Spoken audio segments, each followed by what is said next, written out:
Meron tayo ditong papaya na bago natin napitas. Ayan.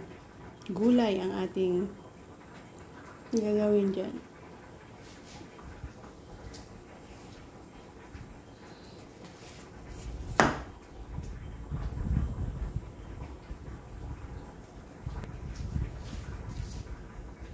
Kalahati lang ang ating gagamitin.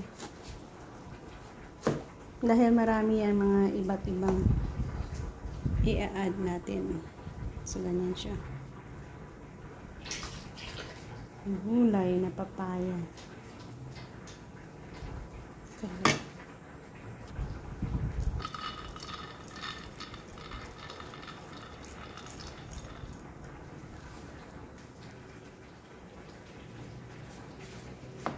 Sa kalahati naman marami yan.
So, yan ang ating gulay.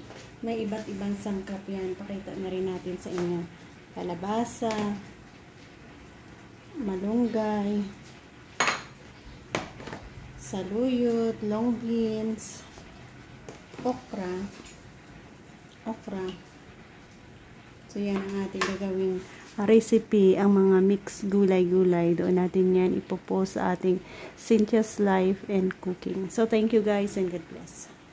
Bye-bye.